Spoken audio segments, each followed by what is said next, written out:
Part 1.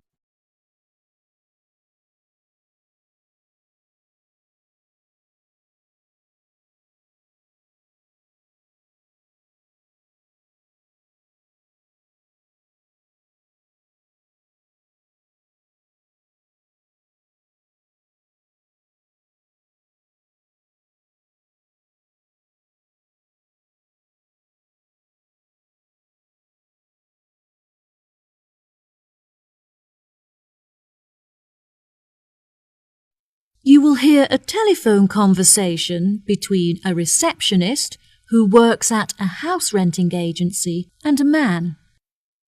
First, you'll have some time to look at questions 1 to 4.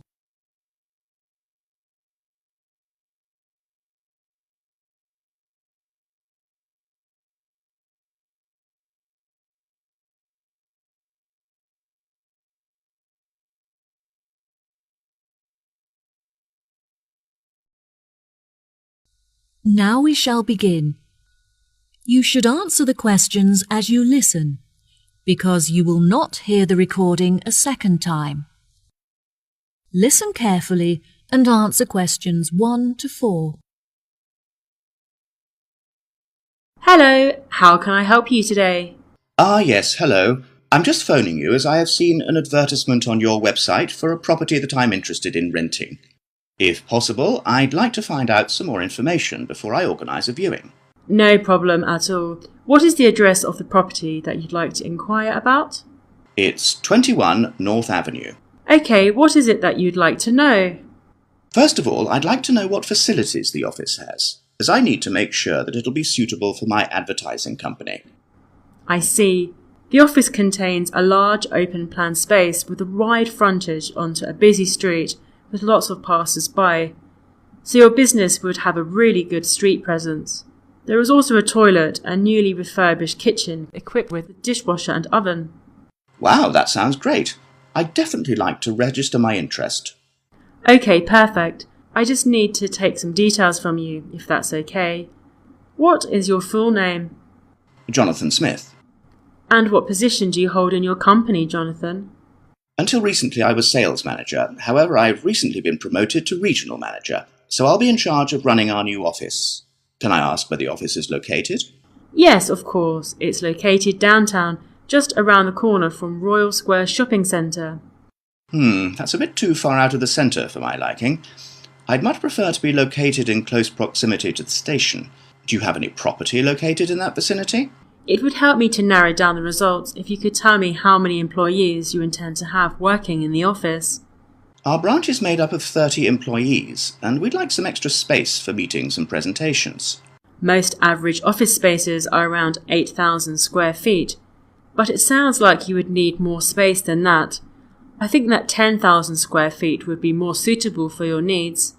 Now, let's see, we have 10 properties that match those criteria, so let's try and narrow it down.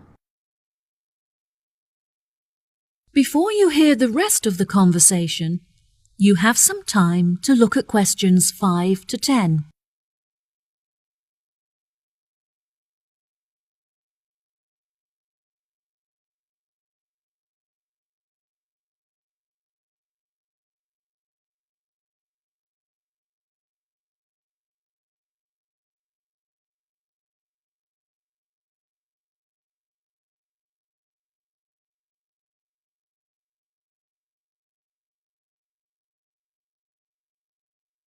Now listen and answer questions 5 to 10.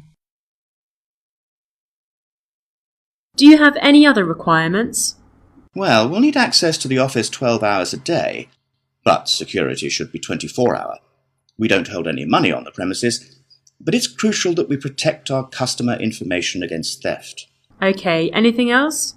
Yes, ideally I would prefer the new office to be split over 2 levels, so that the working office area is kept separate from street level. That will enable us to locate a reception at ground floor level to welcome customers when they arrive. And are there any particular facilities that you need?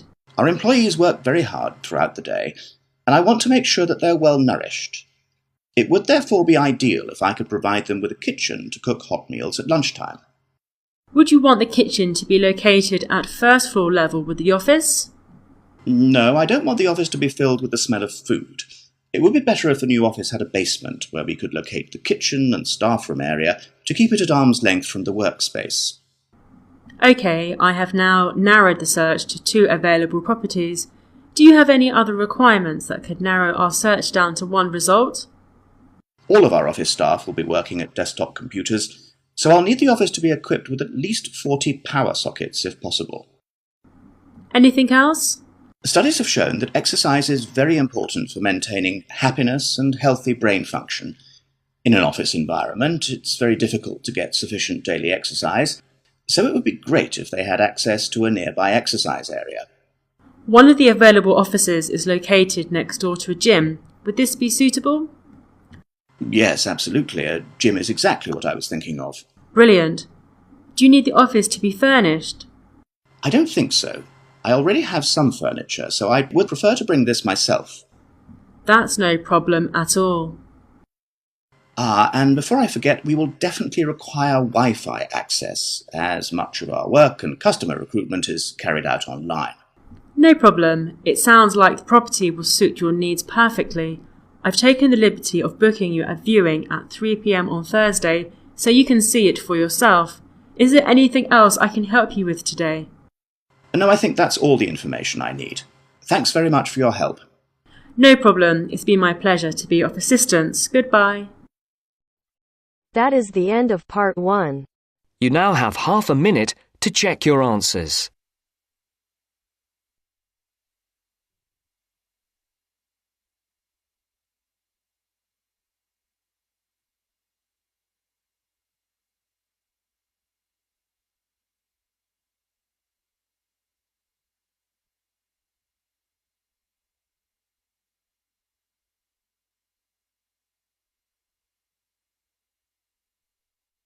Now turns to part 2.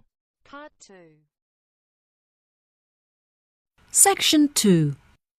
You will hear a tour guide giving a talk about a relaxation centre. First, you'll have some time to look at questions 11 to 14.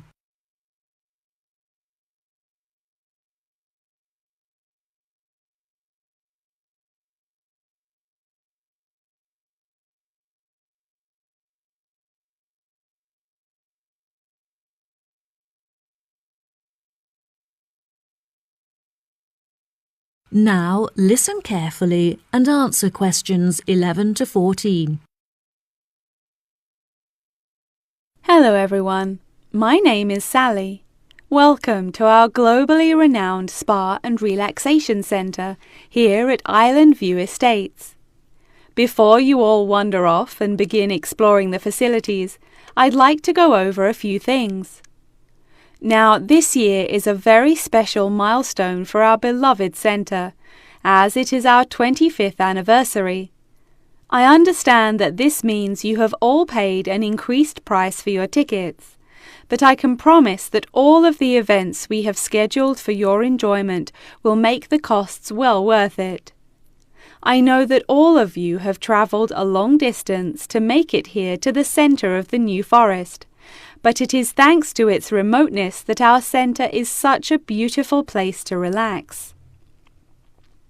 I'm sure you are all keen to find out what activities we have arranged for you, so I will give you a quick overview.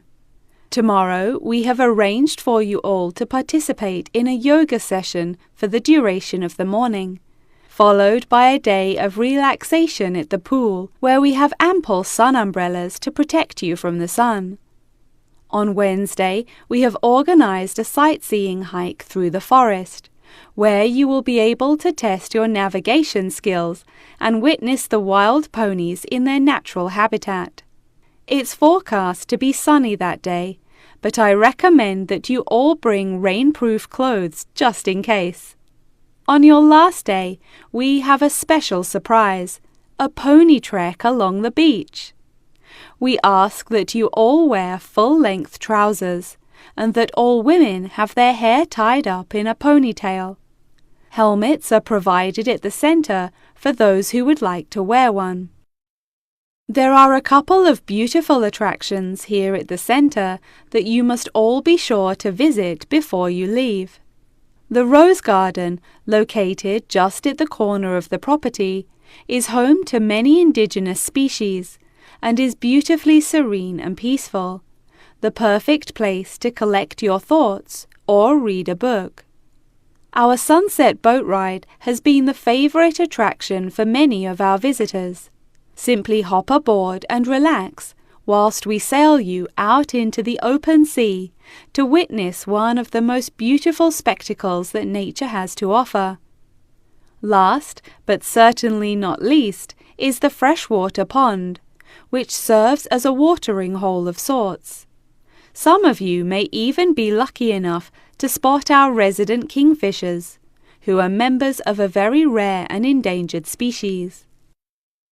Once you have all unpacked and settled into your rooms, we will be taking you out to the neighbouring island for a bonfire and barbecue dinner. The island is very small, and the bicycle trails make it very easy to explore all of its beautiful corners. As the island is entirely separate from the mainland, it has never been inhabited by wildlife, so you can all roam freely and safely. We have some bonding exercises for you all to take part in around the bonfire, where you can potentially make new friends and discover a lot about yourself. Before you hear the rest of the talk, you'll have some time to look at questions 15 to 20.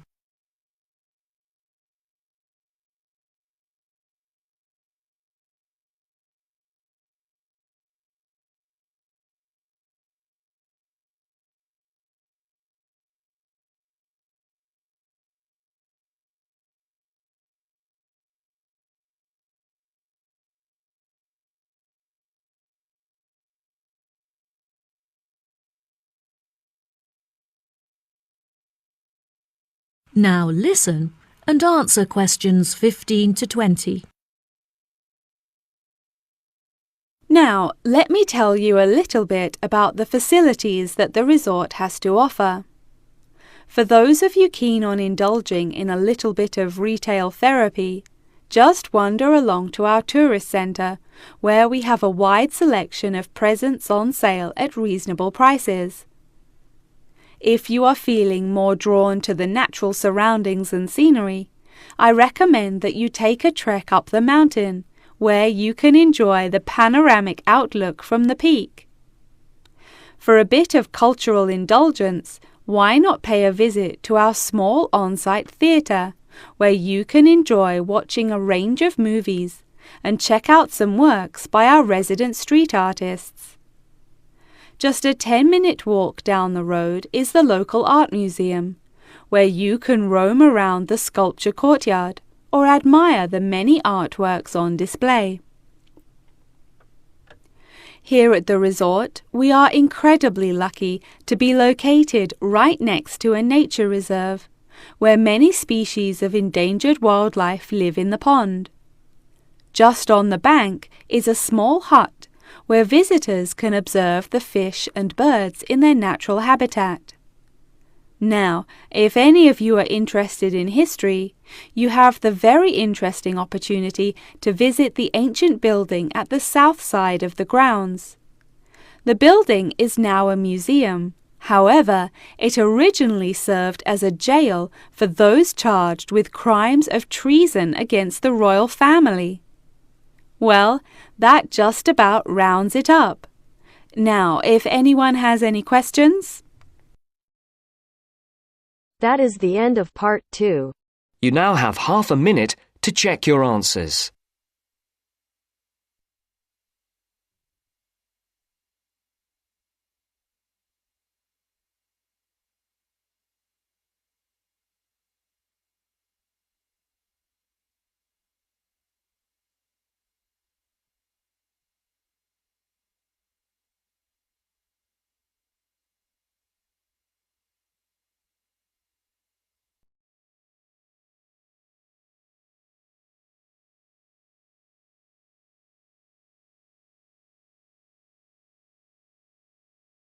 Now turns to part 3.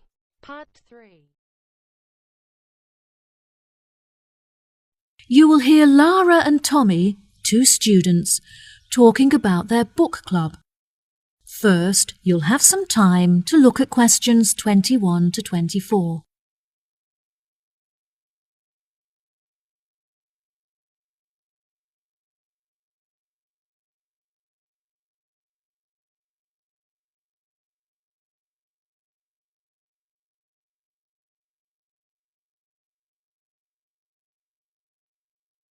Now listen carefully and answer questions 21 to 24. Hi, Tommy. I haven't seen you for ages. How have you been? Oh, hi, Lara. I'm great. I've just joined a local book club that meets every Wednesday, and I'm really enjoying it. Next week, we're discussing the novels of Charles Dickens. I'm really looking forward to it, as he's my favourite author. Yes, absolutely. His novels are wonderful. I attended Dickens' book club too. Would you like to do a practice session with me in preparation for your meeting? Sure, that sounds great. Let's start by discussing the main characters in David Copperfield and the ways in which they're affected by the events of the story as it develops. What do you think of Rosie? I think that she's a really sweet character in the beginning, but as the story progresses, she becomes bitter because of how her relationships had turned out in the past. That's true. Her sisters all marry and live happily ever after, but she ends up alone. It is very interesting to see how deeply the change in her personality affects her relationships. What is your opinion of Florrie? I find her very manipulative. She seems intent on seeking attention, so whenever she wants something from her family members, she persistently acts in a very silly manner, just like a kid. Unfortunately, many people do not realise this, and so they give her the attention that she's seeking, which only encourages her to continue behaving this way. Yes, Florrie is the complete opposite of Lizzie. Lizzie is very sensitive, and she has a true perceptiveness into how people are feeling and how they behave, which enables her to act appropriately towards them. She is very kind and generous and cares about how people feel. That's true, and I really like her character too. My least favourite character is Estelle, because she acts so selfishly and gets enjoyment from making others suffer. Unfortunately, there are many people like her in the world who intend to make others feel like this. It's interesting how you can associate so many of the characters with people that you know in real life. I think that the reason why Dickens is so good at creating deep and believable characters is because he understands human mentality. Before you hear the rest of the conversation, you'll have some time to look at questions 25 to 30.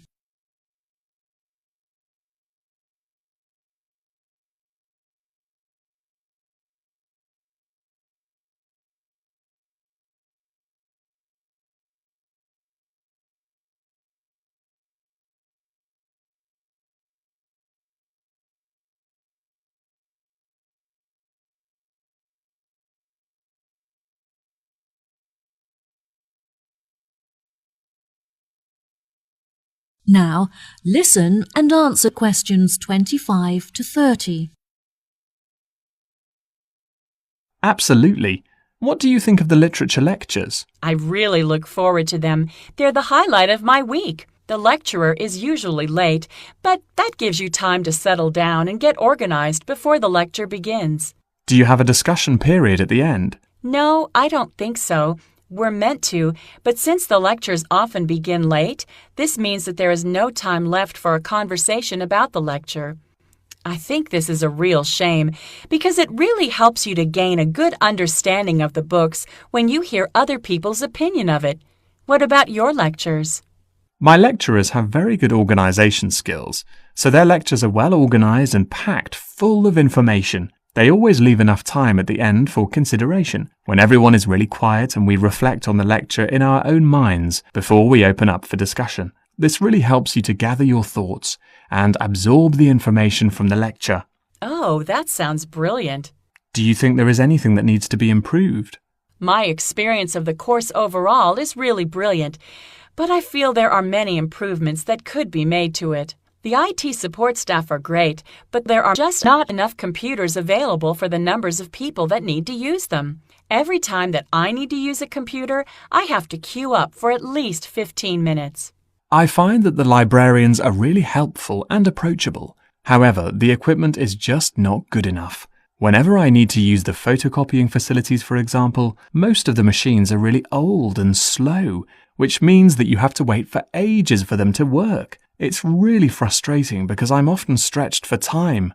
Perhaps we should start a petition to encourage the university to improve their facilities. That sounds good. What do you think of the group discussions? I really enjoy them. Since the class groups are so small, everyone gets to have their say and contribute thoughts to the conversation, so the classes are really effective. The only issue is that it's very difficult to find an opportunity to meet up, since everyone has such busy schedules. Yes, definitely. In our class, we pass around a ball, and only the person holding the ball is allowed to speak. Each person is only allowed to speak for a minute at a time, which helps us to make sure that we use the class time fairly, and it also makes the discussion more fun. That's true. It's been really great catching up with you. Thanks for your help. No problem. Good luck at your class. Bye.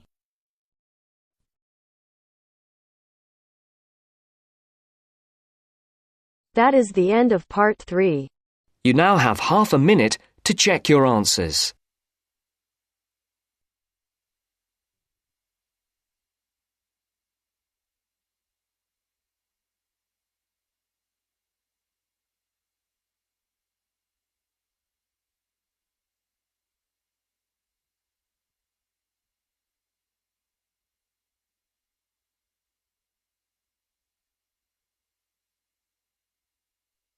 Now turns to part 4. Part 4. You will hear a talk on research into music. First, you have some time to look at questions 31 to 40.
Now, listen carefully and answer questions 31 to 40. Today we're going to delve into the fascinating history of music in Britain and the evolution that it experienced throughout the duration of the 18th and 19th centuries.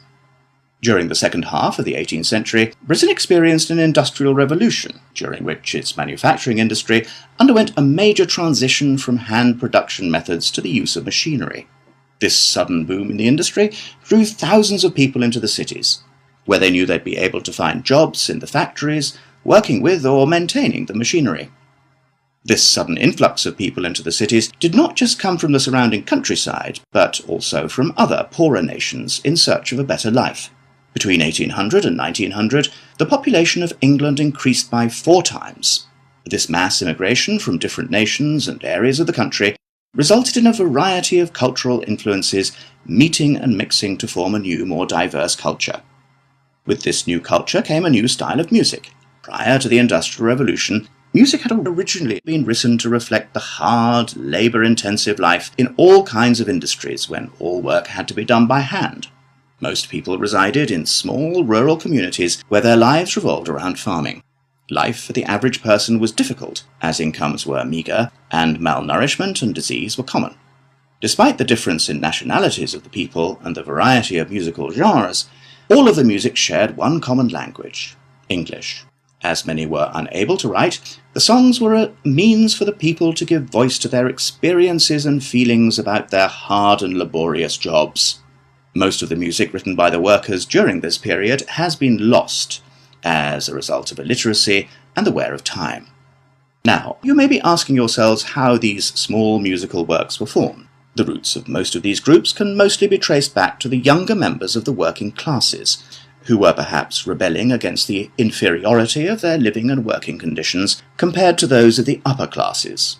Young performers would often lead these musical trends, usually possessing a great talent for singing or playing particular handmade instruments. As time progressed into the 19th century, these musical groups had gained much notoriety and would hold small performances in the street for all to watch. It was perhaps their blind optimism and rebellious spirit that led them to become so popular with their audiences, which were usually made up of the poorest of the poor. Despite efforts by the upper classes to put an end to these musical traditions, they continued to gain popularity and flourish. By the late 1870s, they had evolved past the barrier of the social echelons and gained access to the middle class. Performances were held in proper establishments such as village halls, and some were even ticketed, with audiences paying a fee for the privilege of watching. Music produced by these groups were better recorded, and some is still preserved today in museums. The music of these groups may not exist in the present day, but its influences are still clear if you look closely enough. In classical culture, for example, many of the themes and theatrical performances are still based on the lives and experiences of the working classes both prior to and following the Industrial Revolution. The novel entitled Les Miserables by Victor Hugo, for example, is a novel about the French working classes and is still widely popular today. The original recordings of the music written during these periods are now hugely valuable due to the demand from avid collectors and enthusiastic fans. Many of these recordings are publicly owned and displayed in museum exhibits. However, a selection are still privately owned and occasionally appear for sale in auctions, often reaching prices in the hundreds of thousands.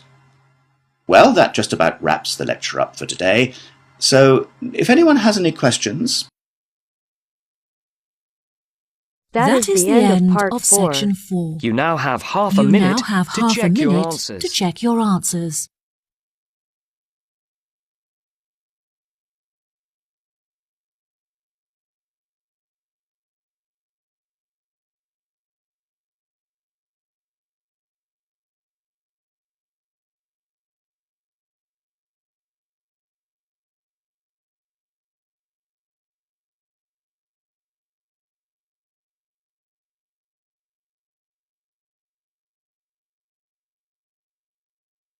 That is the end of the listening test. In the IELTS test, you will now have 10 minutes to transfer your answers to the answer sheet.